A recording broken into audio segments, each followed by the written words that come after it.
Here at the Alan Turing Institute, our mission is to make great leaps in data science and artificial intelligence research in order to change the world for the better. This podcast explores the research, ideas and technologies behind the data revolution with the people responsible for shaping our future. Welcome to the Turing Podcast.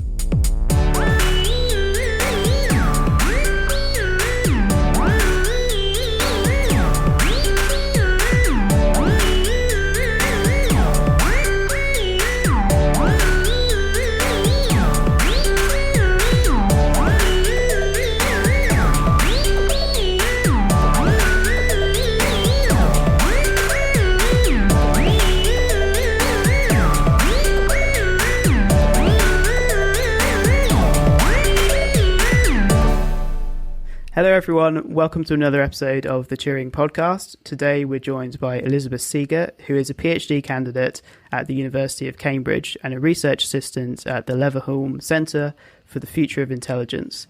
We'll be talking to Elizabeth today about her work in collaboration with the Alan Turing Institute, looking at how informed decision-making in democracies is being impacted by modern technology, and in particular how online misinformation has affected the pandemic response. Elizabeth, welcome to the podcast.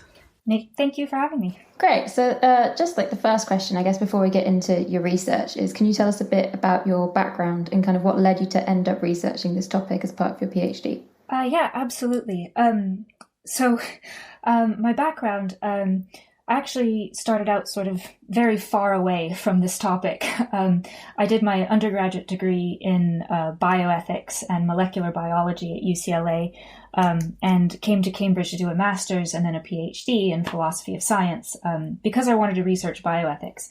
But after a lot of switching over of topics and doing a lot of research, I ended up working on ethics of technology. The link to bioethics was that I was looking at medical technologies and the ethics of use of medical technologies, and I started looking at artificial intelligence in medical applications, and then eventually just moved completely over to ethics and regulation of technology and AI, which got me working with the Center for the Study of Existential Risk at Cambridge and the Center for the Future of Intelligence, which are both at Cambridge.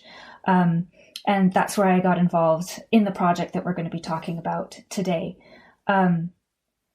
So as far as talking about the research that this report shows in my PhD, it's actually very tangentially related to my PhD.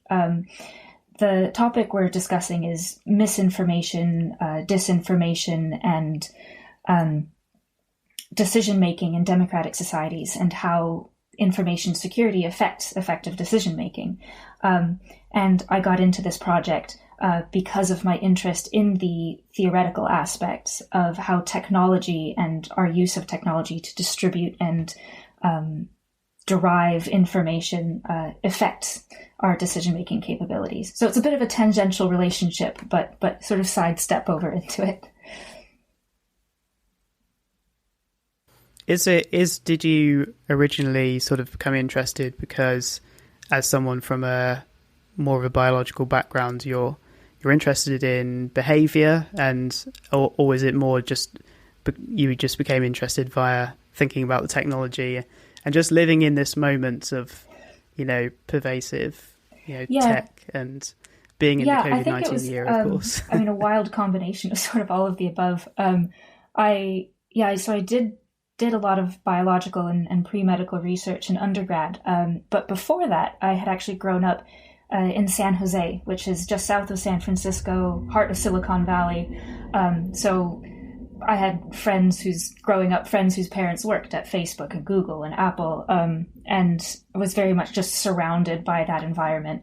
And so like large tech companies and online information distribution has just always been a topic around where I grew up. We had classes in it in high school and stuff. It's just been a very prevalent topic in my life. So it kind of makes sense that I've come back around. I think it's a topic that is, definitely of a lot of interest to this podcast. I mean, we kind of it's supposed to be around data science and AI, but all of this, being alive at this time, we always end up talking in some way about what's going on with social media and tech in general.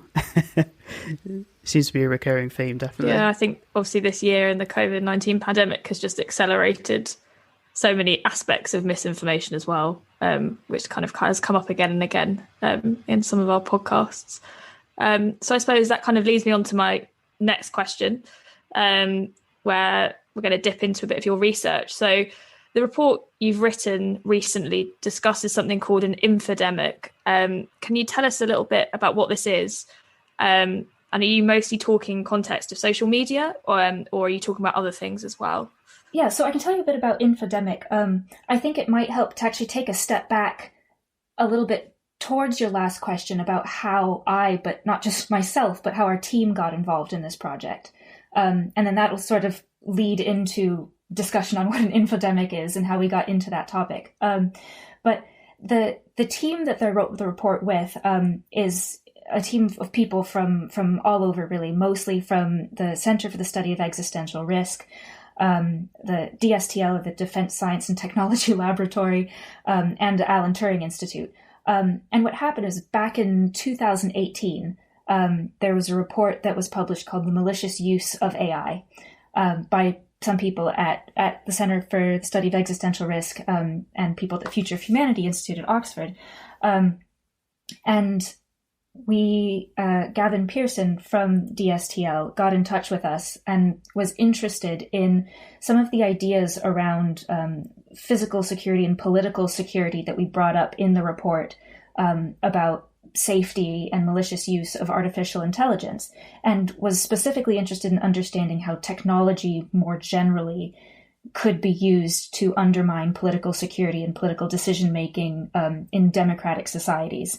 And that's when we got talking, and that's sort of what brought this report to fruition. I actually joined in the slightly later stage to add theoretical backing to some of the more practical research that was done before I showed up. But this brings us to the idea of an infodemic, and what the concern was around how technology was used, and how it interferes with information systems and how we produce and distribute information. So an infodemic is actually a term that I've seen most widely used by the World Health Organization. And it very simply refers to an overabundance of information. Infodemic just means there's too much information out there, both online and offline. And I think the really interesting thing to note is that an infodemic is not in itself necessarily a bad thing. Having lots of information is neither good or bad. In fact, in our report, one of the key things that we point out is that information is a key driver in good, well-informed decision-making. Without the information, you can't make the decisions in the first place. And so having lots of information is not the problem. The problem is when there's so much information that it overwhelms our ability to distinguish between what is good information and what bad information is, what information comes from reliable information sources or unreliable sources. And this is where we run into the problem. We have people in general have a very limited attention capacity. And when you have limited attention, you have to distribute that attention to information. And we have kind of wonky heuristics and wonky ways of deciding what information to attend to that does not necessarily align with what information is true and what information is false. I think even just the word itself, infodemic, gives you an indication of the time we're living in. If you were to go back in time to someone from 2005 and be like, oh, one of the problems we're facing is, and it's this made up word that is combining word information with, pandemic, they'd be like, what? The internet's great, right? So some of the people who probably worked at the Silicon Valley companies where you're from, that's probably what they think. So it's an interesting and potentially quite new problem. I guess throughout most of history, people have not, in general, been overwhelmed by huge quantities of information in the way you're describing. Yeah, I don't know precisely, though, if that would be true, though. in writing the report, I was finding quotes from people back in like the 16th, 17th century complaining about books. The fact that with the invention of writing and the distribution of books and printing presses and stuff, that suddenly there's so much information, and what do we attend to? And that the human mind is too slippery to hold on to all of it, and it overwhelms our reasoning capacities. And so I don't know if it's a new issue. I think maybe just the scale of the issue is what's changing, and how technology mediates and makes more and more information available and has this ability to target information at people. I guess something on that, like that something I was researching back when I was doing my master's was around the kind of prevalence of media, but it was like focused on the early 2000s, and the whole thing was around the 24-hour news cycle and how that was new, and everyone was having overload, and things like Fox News Channel was like people were going into isolated bubbles of getting 24 hours of just their viewpoint. So I guess it's something that's maybe been getting worse, but is there before, or I guess it's been around longer than we think. Goes all the way back to the 17th century for some people at least. Yeah, so I don't think necessarily that the information overabundance itself is new. It's probably a bit worse. I think the issue is how that overabundance is coming into play and what's causing it. And even more so with the use of different information technologies to distribute information, are the ways that we decide just naturally what information to attend to, or what information sources we think are trustworthy or reliable.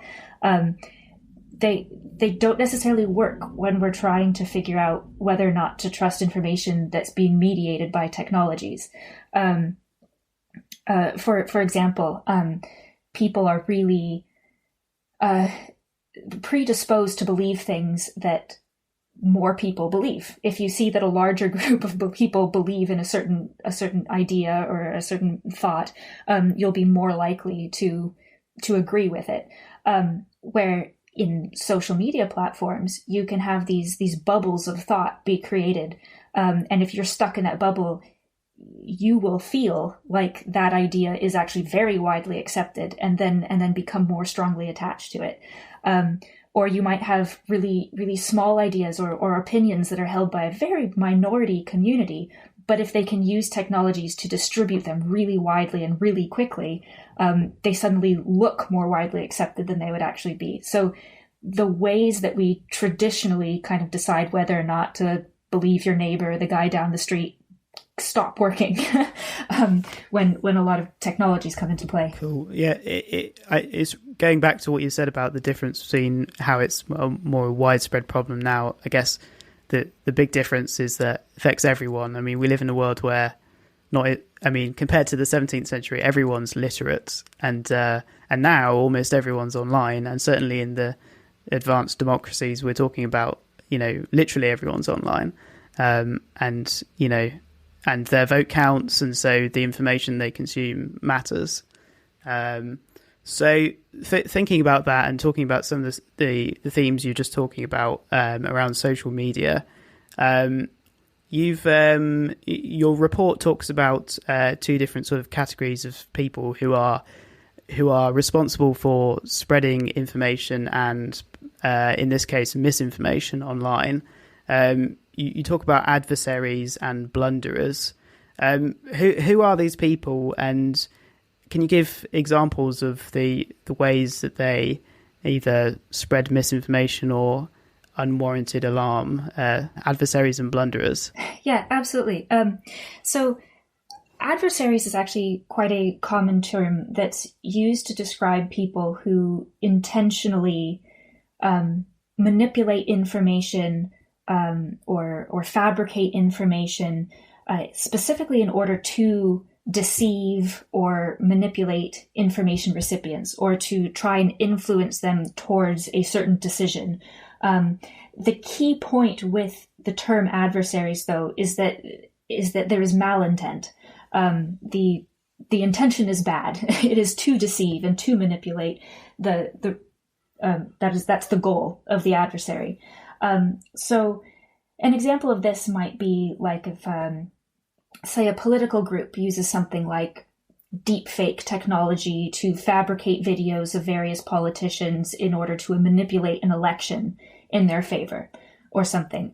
In this case, the adversaries are intentionally creating information and distributing information with the intention of misleading people and manipulating their decision-making capacities.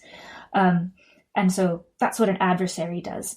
Blunderer is actually a term that we kind of made up for the purpose of this report, to describe the people that manipulate information and interfere with information systems, but do it either out of good intention or just do it accidentally. But the key point that we draw out in the report is that whether you're talking about adversaries or you're talking about blunderers, what we're concerned with is the consequence of their action. The fact that information systems are made unstable, and that false information or partial information is distributed more widely, whether that's intentional with malintent or whether someone had good intentions or whether they did it accidentally.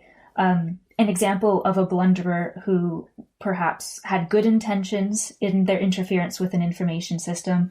I don't say you have a vaccine researcher who thinks that a vaccine has there's a slight chance of an adverse side effect, and they write a little thing about it, no big deal, but they write about it, and then someone else somewhere else picks it up and thinks that it's a bit too alarmist, and then suddenly you have an anti-vax campaign splashing up somewhere based on something that this vaccine researcher said, which was just interpreted to be a bit alarmist. So there we had good intention, maybe it was accidental.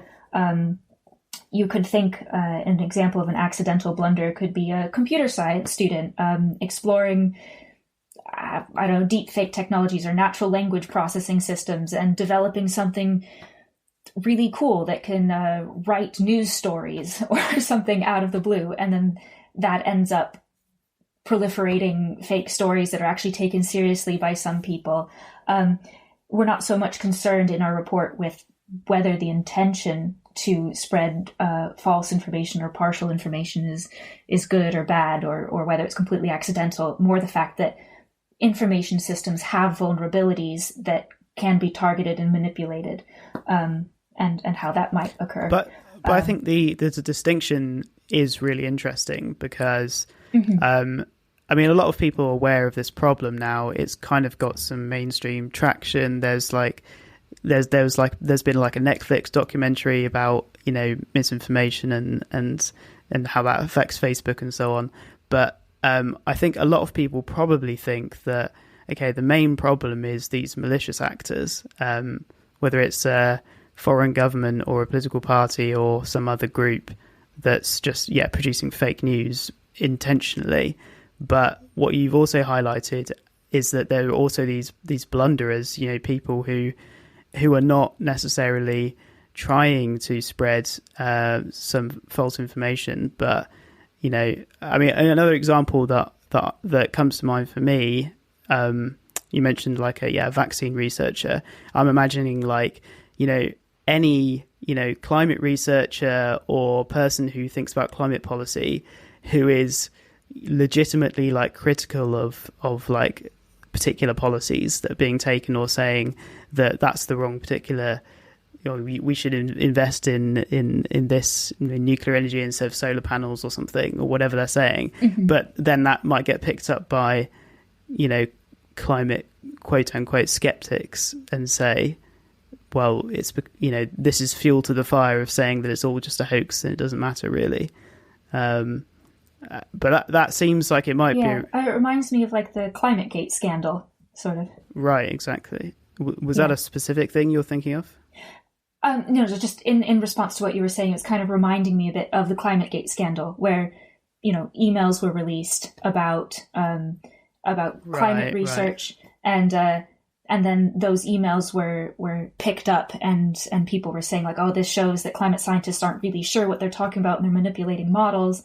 When really it was an informal back and forth between scientists just discussing how models are created and what's a completely normal discussion around setting evidence thresholds and stuff. So I guess you mentioned that it's the main focus for you is, although you've made that distinction and I've suggested it's quite important, that you're more concerned about just the fact that it's happening.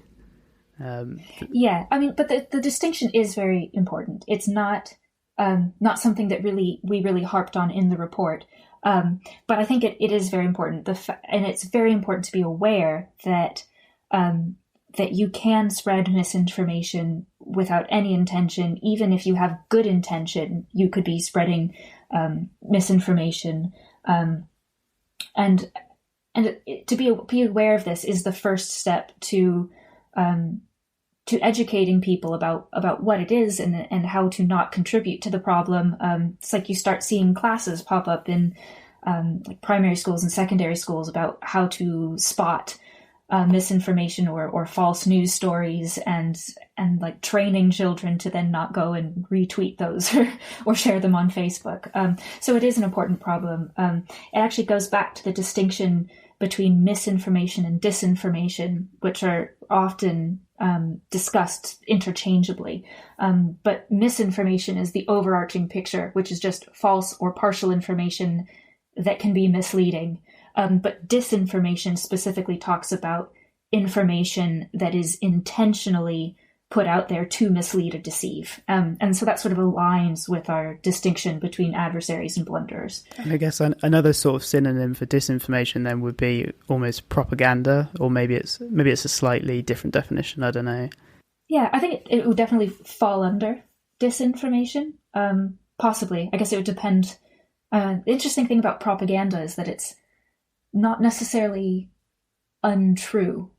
Sometimes it's just that very specific things are reported on. But like I said, even partial reporting can be a form of disinformation if it is done such that it can manipulate people to an opposite conclusion or a false conclusion.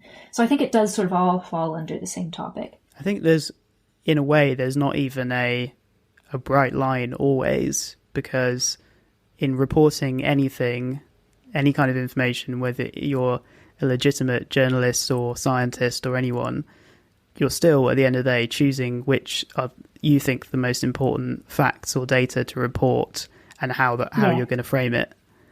Yeah, and that's a really good observation. One key thing that I think people don't realize is that the information you receive, however you receive it, is almost always manipulated. Unless you yourself observed the event, the information you receive will be filtered, manipulated in some way. The hope is that it was not manipulated in a way that will deceive you or drive you to a conclusion that you would not have made if you were able to reason properly using reliable information. But rarely do you ever make decisions, or rarely can you even claim to know something that you didn't learn through some sort of manipulated information source. Yeah, and that just goes down back to, the fundamental reality of science and being alive in 21st century is that we can't go out and do all of the particle physics and do all of the experiments ourselves, because at some point either you've got to go deep into a subject or you've got to accept on trust that some authority of one kind or another or expertise actually knows what they're talking about. Yeah, we wouldn't do very much at all if we had to do everything ourselves, would we? Building on that, in terms of not having access to all the information, I know you touched on social media bubbles a little bit before, but could you tell us a bit more about that as sort of a spreader of information or disinformation? Because I guess that's a way that facts and news is sort of filtered down to people in a very limited way. Yeah, absolutely.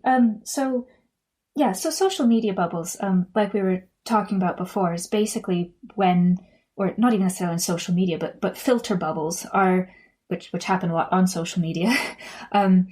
It's just instances in which you sort of get surrounded by the same information, oftentimes from people who already agree with you, and you don't end up hearing much about other opinions.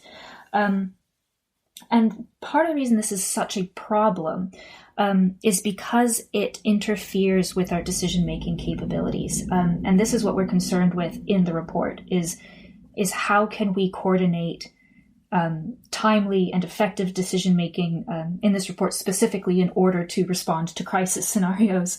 And the reason filter bubbles are such a problem is because it limits the access to information that you have. If you're only getting information from people that already agree with you, then you arguably don't have all the information that you would need in order to reason to a well-reasoned conclusion and make a decision.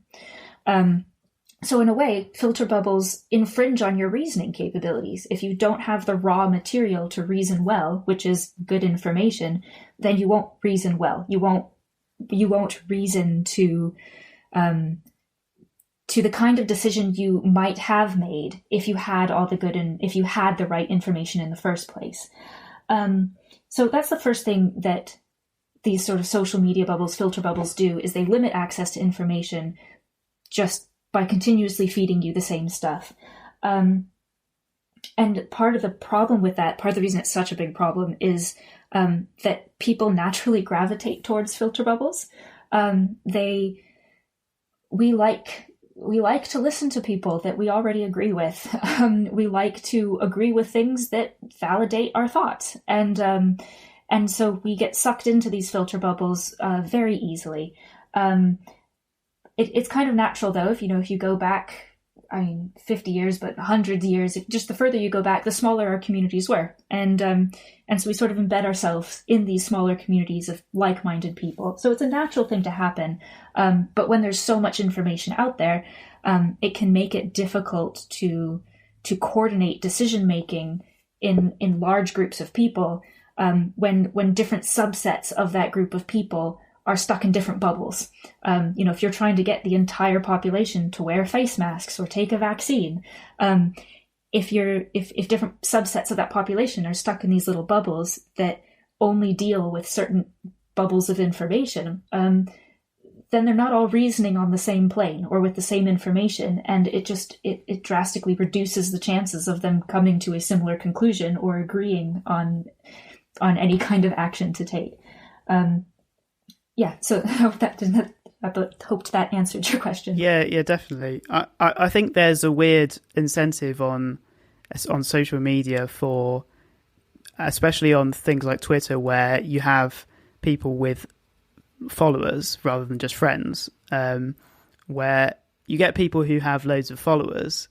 And I guess there's an incentive to say things or post things which are going to get them loads of likes or retweets or attention. And of course, if you're a savvy influencer, you can obviously profit from that as well, which makes it even more, like a feedback loop. And I think, there's this whole thing around people who are in that situation where they're starting to profit off their followers. Making that social media bubble even more self-reinforcing, just saying the same things which are going to get them those likes and ultimately the ability to put advertisements which will make them money is just very tempting. Yeah, absolutely. And that sort of falls in with the other point we were talking about, where as a social media bubble, as a filter bubble grows in size, it can make ideas or thoughts or perspectives that were that nobody really took seriously at all, because maybe they were just sort of, a flat Earth people. I was just thinking that before YouTube, there must have been obviously some people who were just, thought that because of lack of education in the world. Yeah. But I can't imagine there was much of a community in developed countries of flat earthers before. Yes, but YouTube. But the communities develop, and you take these ideas that are just they're minor in that not many people holds them or takes them seriously, and then suddenly you get this filter bubble spinning around them, and the more people that take the idea seriously, the more people take the idea seriously, and it just keeps growing. reading your report, a term that comes up, a lot is something called epistemic security. This is something that I wasn't entirely sure what it meant originally. Would you be able to explain exactly what it does mean for people listening at home and the steps you recommend for governments to improve it? Yeah, so epistemic security, understandably a confusing term. To be honest, I didn't know what epistemic meant until a good year into my PhD. So maybe not a great choice of words for a public-facing report. So epistemic comes from the word epistemology, and epistemology is the study of knowledge. Very generally, it is the study of how we come to know what we know, how we know what we don't know, how we don't know what we don't know. It gets very esoteric and out there. But very generally, epistemology is the study of knowledge. And so we chose the term epistemic security because we were interested in how do we make our knowledge systems secure? How can we make sure that when we get information, that information constitutes knowledge or something close to it? It's good, reliable information. And we want to make sure that in producing information and distributing information and evaluating information, that all of those steps on the way to eventually taking information and doing something with it, that those are secure, that they're not being influenced by adversaries, that they are robust to adversarial threats, that, how do we make sure that we're not eroding trust in our information systems of production and exchange? How do we decide what information systems, what information sources are reliable and trustworthy and which ones aren't, and what kind of heuristics or features and characteristics do we use to decide that? And so that's why we use the term epistemic security. It's, I guess a nice translation would be knowledge security. We didn't want to use the term information security because it's already taken. And it's specifically, information security specifically means, it specifically pertains to making sure that information is secure, that private information stays private, that people can't get access to information they're not supposed to get access to, or manipulate information they're not supposed to manipulate. So it falls under the banner of what we're calling epistemic security, but the term information security was already taken, so we're not using it. Another feature of epistemic security, though, is that we aren't just focusing on this single line of information is produced, information is distributed, information is used to make a decision. Information systems, or epistemic systems, knowledge systems of how information is produced and distributed, are extremely complex networks and interconnected networks that have tons of places where there could be vulnerabilities to adversarial influence or blunder influence. And there are many, many threats to these systems. And so we needed an overarching term to sort of encapsulate all the problems that people talk about when they talk about misinformation and disinformation and information security and fake news, and a way to sort of all get it under the same umbrella so that we could talk about it at the same time. They're talked about as these individual problems, but they're all interconnected. And that's what the term epistemic security is trying to get at, is the fact that it's actually one giant problem, and we can take a step back and do more of a holistic overview of what these systems look like and where their vulnerabilities are.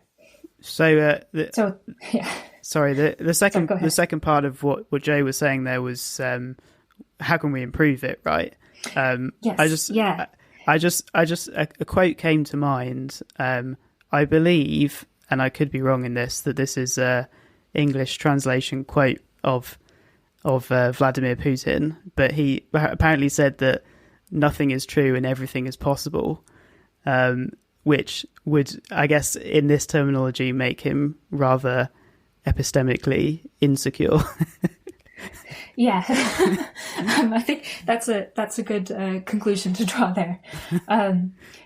So epistemically an epistemically insecure society or person, I suppose you could say, would be one that is very easily manipulated or infringed upon, such that the information flowing through it could or could not be true, and it just makes it very difficult to organize collective action or collective decision making, or to come to any kind of consensus in an epistemically insecure society. And also, I guess the purpose behind any particular spread of information is uncertain.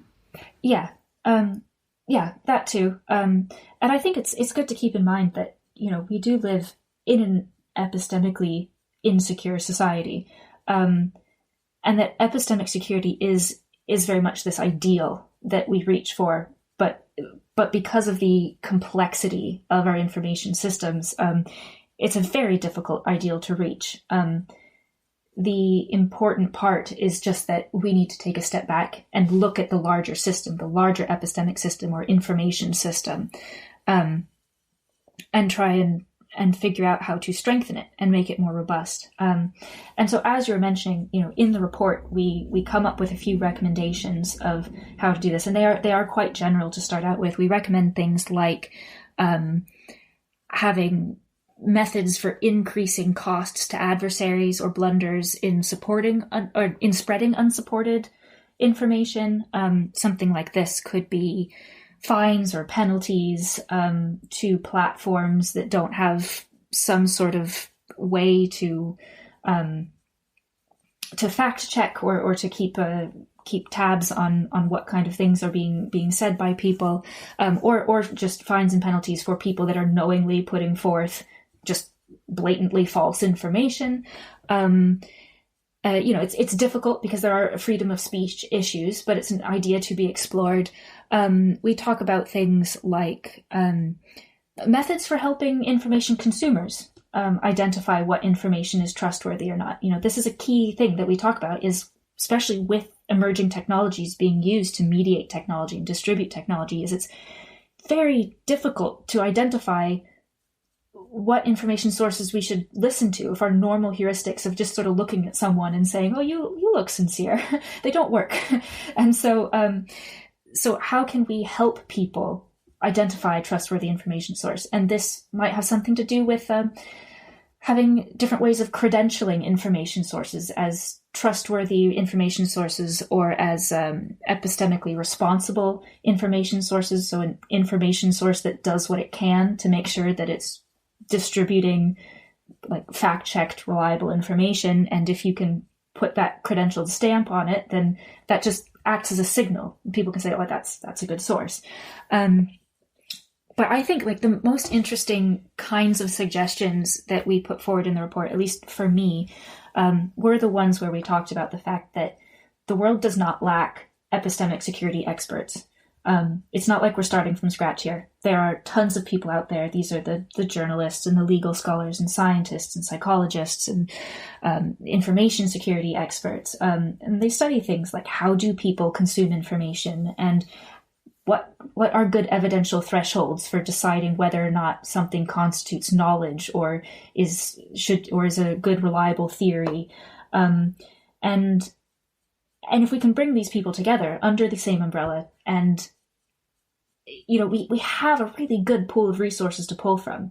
We just need to identify who these people are. And we're thinking, you know, possibly put together some kind of a network, maybe even as its own discipline, epistemic security as its own discipline, where we, keep tabs on who these people are, what kind of work they do, what kind of capacity they would have to help respond to crises, and how misinformation or infodemics, to go back to the beginning, influence these crises. I think that's sort of the silver lining here, is that we're not starting from scratch. There are a lot of people thinking about these issues. Epistemic security as a term, as a field, provides a really nice opportunity to bring everyone that study these issues and related issues together to have the same conversation. And that's sort of the thrust of what we're pushing for in the report, it's kind of a high level idea, but I think it's an important starting point, an important thing to recognize. Do you think that, as like a real life example, how, say, Twitter tried to counteract misinformation in the American election by flagging tweets that called states as not being true, or any sort of attempts at fraud, or saying like there's no evidence for this? Do you think like that's a good example of people trying to counteract threats to epistemic security, or do you think that didn't go far enough? I think it is, personally. I don't want to speak for all the authors on the report, but I personally think that it's a good step. It's one of these ways of helping people identify trustworthy information sources, so to help flag things that might not be reliable. And that's especially important given that it can be very difficult to tell sometimes news stories that are just completely fabricated or statements that are completely false. And so I think that it is a very good first step. I think in future it'd be nice to take it further, maybe actually back it up with fact-checking capabilities. Don't just flag it and say, contentious, maybe not. But have a way of maybe having some sort of, I mean, it's my thoughts right now that are bubbling up, but have a way of, don't just tag it with dispute and claim, tag it with dispute and claim, see such and such fact check or something like that, so that people can, it's just convenient to check on it. Yeah. But again, you do run the risk of just overwhelming people even more with even more information. It is a very complex circular problem. Yeah, I mean, it's a fascinating problem. And we definitely want your opinions, not just the formal academic research, like on these like the real world examples. I mean, to go back to Rachel's example she just mentioned of the of Twitter. They now on some tweets have a little label that says this is disputed or this isn't true. So most famously, like during the US election campaign, this was popping up on a lot of Trump's tweets, and the immediate problem I think there is that if I look at that, I already trust Twitter more than Donald Trump, and so I'm inclined to be like, oh, right, well, I'll just disregard everything he's saying here. And yet, I imagine if you were one of his followers, you'd be like, oh, well, I already trust Donald Trump more than I trust Twitter. Yeah. So I'm just going to disregard all of these warnings. Yeah, and it kind of goes back to that idea of people do gravitate towards the communities they already agree with. And it was brought up earlier, especially when things are tense and when people are scared and worried and tensions are high and there's a lot of anxiety, as people will turn into their bubbles, into their communities, into the groups that already agree with them, that they already agree with, that validate their thoughts and their worries. And that is completely natural. But it's how to break into that with good information. Yeah. And like you said, it's difficult if you put a blatant marker on Trump's tweet that says this is just blatantly false. But people look at it and go, oh, no, I'm sure it's true. I trust Trump. And it's just like, how does that work? Yeah. Part of the difficulty here as well is who's putting those warnings on. I mean, you talk about in this research, this is obviously a problem for democracies, and the people who run democracies are the governments, but then the people who run the platforms are private social media companies from your part of the world, not necessarily from our part of the world, and but for whatever reason we've all ended up using them. So yeah, I mean, do you see that your recommendations ultimately have to be aimed towards governments, or they also aimed towards tech companies and just websites in general? Yeah, I mean that's a very good point. I think that they should be aimed towards tech companies as well. And it's one thing that we do kind of sidestep. We acknowledge that we're not going to talk about it and then don't talk about it in the report, is that when we talk about adversarial actors in information systems, people that are intentionally trying to manipulate information, that sometimes the adversary is the government. That is totally possible.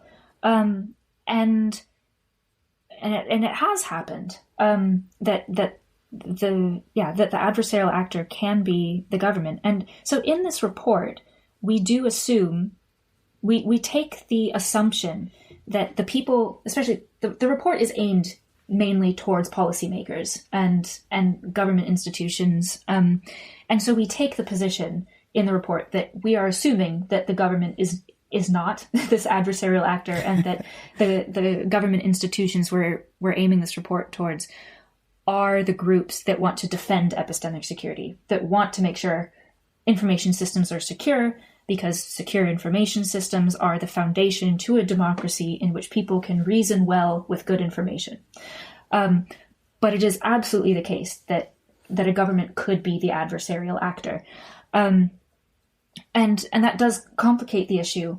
And when you talk about Silicon Valley firms like Google, Facebook, Twitter, these may be developed in the US democratic society, but they're not necessarily used in democratic societies, and can be used by governments, for governments, to perpetuate false information. So I think it's a very good point. Something we did not address so much in the report, but it is a very good reason that some of these recommendations about, specifically about perhaps like landing costs on people that just blatantly put false information out, and having some way of introducing a penalty for that, is perhaps something that could be regulated on an institutional level. But even that's very contentious. Who's to say that Facebook is the one who should decide what information is good and reliable and should go out there, and what kind of information should be fined or not? It's a very complicated problem, but I think there's something to be said also for not just leaving it on the government's doorstep, because it's not always the case that places where these technologies are used are going to be places where the government is not an adversarial actor in an information system. So it's very complex. But that issue is one that we very early on in the report acknowledged, that we were assuming that the government was a defender of epistemic security, and we just kind of didn't go there. Right. But definitely something that needs to be talked about. Yeah. And I guess another problem is that even if there was a government that respected epistemic security and came up with appropriate regulations for the social media companies, then they may or may not implement them. I mean, they're international companies. And then if it's the social media companies doing it themselves, well, then their competitors might be like, well, Facebook over here is getting pretty restrictive on your free speech, so come over to us, Yeah, it's not an easy problem at all. Which does speak towards having more of a high up oversight at a government level. I don't know. It's a very interesting conversation to have, and one we did not get too far into on that level in the report, beyond touching on some of these topics. Let me ask you another question that I think you did address in the report a little bit. So obviously we're the Turing podcast, and we're interested in everything AI related. So how might machine learning algorithms, for instance, those used to create deep fakes, but other things as well, how might those be used to further undermine public trust and spread misinformation? Yeah, absolutely. So we did touch on this in the report a bit, looking at machine learning and AI systems and how they influence information systems and how they can be used to undermine information systems. And we give a few examples, specifically with regard to undermining trust. And I think that like deepfakes provide a very nice example, just in that, people we have natural ways of evaluating whether or not we trust an information source. They're just sort of like naturally ingrained. They're not necessarily the most reliable, very fallible, in fact, but like throughout evolutionary history have generally served us well. And some of those things are like, if we hear a person say it directly, or we see something happen with our own eyes, we're more willing to accept it as true, as good information. If we can feel some sort of connection with a person who is saying something, we're more likely to accept it as true. Where if you have something like deepfake technologies, where you can take a respected politician or some other public figure and have them just say something, it undermines this ability that we have, or this inclination we have to say, well, I heard it from the source, because we no longer know if the source is in fact the source, even if you see it happen. As it used to say, a picture's worth 1,000 words. Then you could start photoshopping, and now we can Photoshop videos essentially, and so it undermines some just like natural heuristics that we have for evaluating whether or not an information source is trustworthy. On a similar plane, you could talk about natural language processing systems. People speculate that, if a natural language system is good enough, it'll be indistinguishable from talking to another human.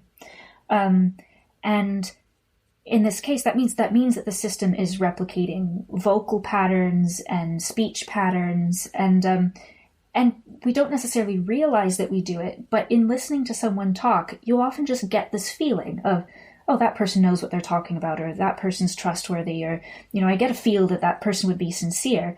And if that can be mimicked and regulated, if that can be mimicked regularly by a natural language processing system,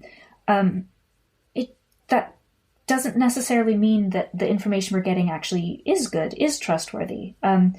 It's really interesting. Oftentimes you can tell when a person lies, because lying it's a lot harder than telling the truth. You have to think up of the lie. You have to make sure you get all the details right, where an AI system wouldn't necessarily be constrained in the same way. And so the tiny things that we pick up on in humans, where we can say, let me think about that a little bit more, we might not get those same kind of cues. So that's another way that, it's just undermining our ability to use our natural trust heuristics. AI systems, machine learning algorithms are also used to target information towards people on social media sites, to target information, this is something you've looked at that you were interested in the past. Here's more stuff like it. It can definitely perpetuate building filter bubbles, where you just get further and further ingrained in just the little areas of information that you already agree with. Right. On the flip side, there's something to be said that, similar systems could be used to try and expose people to a greater variety of information.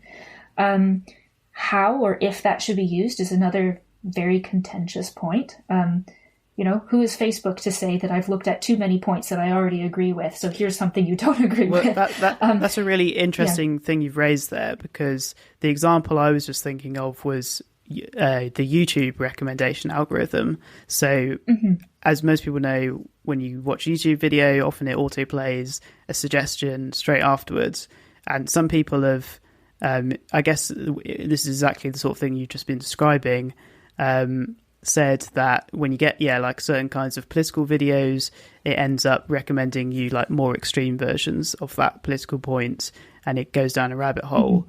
But perhaps that's just because due to people being more likely to click on things which they find outrageous or interesting in that way. But that's because at the moment they're trying to make as much money as possible by getting as many adverts watched as possible. So they're just maximizing viewer time, even if that's at the cost of showing people really silly videos or extreme videos. But what you're saying is that what they could do is that they could show people the opposite opinion, or some other or like a fact-checking video could be auto-played afterwards, for instance. And I would argue, what you've said is that people might be annoyed by that, or people might find it controversial, but it's probably less controversial than what's happening now. Yeah, possibly. It's a very interesting topic to discuss. And there's some really interesting philosophical work about it, especially people talking about autonomous decision making. Actually, people argue that that like these filtering problems or recommendation systems that say watch this next, or that automatically fill in something that you're trying to search on Google and recommends like, oh, this is what you meant by the second half of your word, that it narrows your thought process just in lieu of it giving recommendations like that. It sort of tells you, it not only directs you to certain sources of information, but it's almost like telling you what you should be thinking about, what kinds of things you should be searching. So there's really, really interesting discussions around that. It's a rabbit hole I could go down. Yeah, and another interesting example that springs to mind is when I've seen on Twitter, and probably this is on other social media as well, sometimes when you get people in other languages, it will like automatically show you the translation. And obviously that's an auto-generated translation. And like, much as I love Google Translate for like interacting with people in the shop and like issuing instructions where the nuance doesn't really matter. If you're talking about like some foreign politician online and you see they've said something like quite scary sounding, but actually it's just a bad translation. I mean, it's quite scary to think about. It is quite scary to think about. I was just going to ask a question to the group, because we started this part talking about deep fakes. I'll ask you first, Elizabeth. I've seen like examples of the deep fake technology where they tell you this is deep fake, and I've never been, convinced. Like it's always, you can always tell. But I'm wondering, do you think that you've ever seen a deep fake and not known, like in the wild? Yeah, I mean, I guess the point is that I don't know. I'm thinking like as they are right now, I'm sure that, well, I won't say I'm sure. I mean, I hope I'm sure. I could be completely wrong, but I hope that if I were to see one right now, that if I really scrutinized it enough, I'd be able to say, nah, like you said, I'm not buying it. But I think the power of them isn't that people sit there and scrutinize. Like, you don't sit down and scrutinize every video you see to try and decide whether or not it's a deep fake. For the most part, you'll be flipping through Facebook or Twitter and things will start auto-playing and suddenly there's a clip of Obama saying something that you're kind of watching out of the corner of your eye as you flutter through, and you just see the caption. And that's enough to get you thinking, oh, I don't agree with that, or, oh, that was a stupid thing to say. If you're just scrolling by it, does it matter if it's perfect or not? So, I mean, it's quite possible that I've come across those and just not noticed. I hope not. Yeah. Rachel, what do you think? Do you think you've inadvertently been fooled and not noticed, or no? I don't think so, but I did. So I specialised in media bias as my sort of area when I was doing my masters and things. So having read an awful lot of books about that, I think I tend to be someone who goes and reads from a lot of different news sources. And also if I see something that's like, oh, that sounds really weird, I'll tend to be like, oh, I'll just check on the BBC and the Guardian and the Times and stuff just to see if anyone else has written about it. But then I don't think I have been fooled, because I think I tend to be quite a distrust anything on social media like that as like a rule of thumb.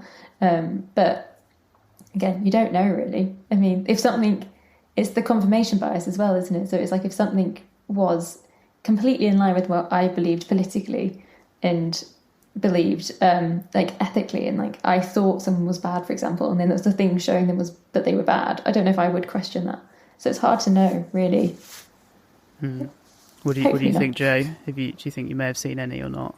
Not knowingly, but then I like to think that I would be able to tell if one existed, but then maybe my own arrogance will thwart me in the end. And I think, as Elizabeth said, it's the kind of this subconscious or the kind of unconscious videos that are the ones that are the most dangerous, because you're not paying full attention to them. And everyone's guilty of just kind of scrolling through stuff now, half consuming it, half thinking about something else, half thinking about what we're going to cook for dinner. And you're not paying full attention to everything that you consume online, or at least I don't. So, on the flip side of that, maybe I have. I think people like to think they haven't been kind of fooled by them, but then maybe Who that knows? is causing Who the knows? problem. Yeah. That is the problem. It kind of raises interesting kind of conversations around, kind of what's an individual's responsibility when it comes to kind of disinformation and misinformation. There's one thing, kind of government policy and social media platforms being regulated, but equally though we know that that's probably not happening quick enough. So is there something individually we should all be doing? Maybe we should be like Rachel. I was going to say, if only more people were like you, Rachel. Yeah, I think it's that. Yeah, I think no one likes to think they're being fooled, though. And I think just thinking back to the report, like some of the examples were like people making deep fake videos of like terrorist attacks, and I think most people a lot of people would see that and go, "Oh God," and try and find out more information about it. But then if it's something like talking about like character assassination, if it was something about someone you didn't like doing something that wasn't like really bad but kind of like a minorly like an embarrassing thing for them, you probably would just be like, I would probably be like, oh, that's funny, and skip past and not really think any more about it. So I guess it's like the low level ones are the kind of maybe the more dangerous, because they're the ones that just kind of chip away at someone's reputation. Because they're not big enough or serious enough for you to feel like anyone would necessarily lie about it in that way. Mm-hmm. Another example like that I've seen is where people have used WhatsApp groups to send like screenshots of social media, and this is much easier than a deepfake video, right? But it was like of a politician, of a particular British politician, and the thing that the screenshot was like that he tweeted was almost plausible, but I thought no, he wouldn't have said that. But it wasn't like so crazy that people wouldn't believe it. Yeah, and if you're already of the mind to like want to agree with that or want to believe it, it's more likely that you will. Yeah, exactly. I've got an example of being fooled by a deep fake, but then it was revealed within the video itself. So there was so not that long ago, there was, I think most of you probably would have heard of the Boston Dynamics robots. So they're these sort of like four-legged. There's like dog-shaped ones and human-shaped ones. Yeah, Spot's the dog one. Yeah. But there is one that's like a bipedal humanoid one, and it can like lift up boxes and stuff. In real life, it can do like running and stuff now. It's quite good. But in this video, and what they've done here sneakily is that it's not just that it's an amazing deep fake, it's that the video is like slightly low quality. So it actually makes it slightly harder to notice that that it's CGI and that it's not a real video. But the demonstrators, the humans in the video, are doing what the Boston Dynamics people do in other videos, which is that they're like hitting it with a hockey stick and they're like pushing the box out of its hands so it has to bend down and pick it up again and stuff. So they're being kind of mean, but that's actually what they do in some of the real videos. But then what happens in this video is is that the robot suddenly starts fighting back, and at first it like hits them a bit, but then it starts like busting out the karate moves, and then at that point you realize, oh, this is not a real video.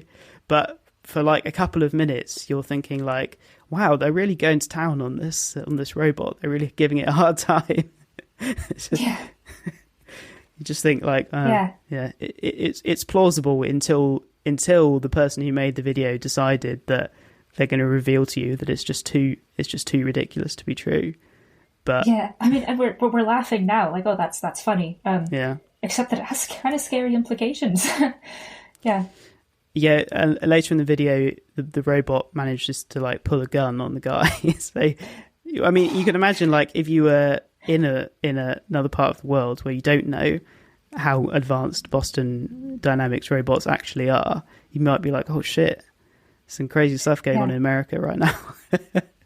And there's like lots of narratives around, robots gonna take over the world and armies of robots and stuff. So Well, exactly. A lot of people are, they're legitimate things that people are worried about. So it would play into that, I'm sure, for a lot of people. Yeah, these stories and narratives, they do feed people's fears and hopes for what technology will do, and sometimes it's just massively skewed from reality.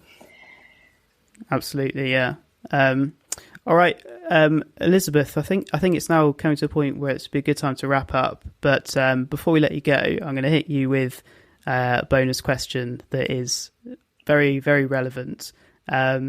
So this whole big problem we've been talking about misinformation or more broadly epistemic security, in the next decade or so, do you think it's going to become worse, or do you think we're almost at the peak of it now because the internet is this relatively ungoverned space? It's a bit of a Wild West situation. Oh goodness, I mean, that is a very hard question. I don't know. I think my inclination is that it's going to get worse before it gets better. It's going to have to hit some kind of a peak, at which point hopefully people will get serious about certain regulations. And I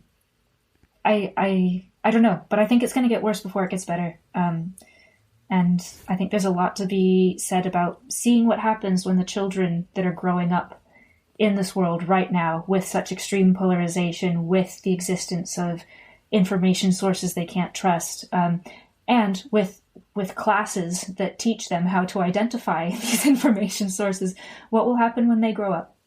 And yeah, so I think it's going to get worse before it gets better. And I think when it gets better, it'll start getting better slowly. But I'm not sure what to expect in the next 10 years. I don't know if we'll see a turnaround then, but we have to start working towards one now if there's going to be any hope. So there'll almost be a sort of natural experiment in a way that different countries will take different approaches, and especially with what you just mentioned, how to talk to school kids about it. It could have a really big impact in differences between different countries. Yeah, so we'll see. We got to learn from each other, see what works, see what doesn't. But it'll be a trip, that's for sure. We're gonna live it regardless. It's like no getting off. All right, Elizabeth, before we let you go, where can people find out more about your work, and do you have social media that people can follow and become part of your bubble? Become part of my bubble. I'm probably not on social media as much as I should be, but you can find me on Twitter. I honestly just got Twitter. I was a very late comer. I think I got it when I released this report because people were like, "Oh, is it on Twitter?" I was like, "Oh, goodness, okay." So I am on Twitter, but actually, I think probably just finding me on LinkedIn is probably best from a professional standpoint. Or if you go to the Leverhulme Centre for the Future of Intelligence at Cambridge, their website has a profile on me with my contact information. And more information about what I do and what I research and the cool projects that I'm involved with at CFI and with the Philosophy of Science group as well. So those would be my recommendations. Website and LinkedIn. Fantastic. All right. Thanks for coming on the podcast. All right. Great. Thank you. Thank you. Great. Really interesting conversation. Really, really fascinating. If you have an interesting topic you'd like featured on the show, a guest recommendation or a burning question, email podcast@turing.ac.uk. The Turing podcast is hosted by Ed Cowstream, B. Costa Gomez and Joe Dungate, and produced by Dan Whitfield for the Alan Turing Institute. Music for the podcast was provided by Jam and Sun. You can check out his latest releases at jamandsun.bandcamp.com.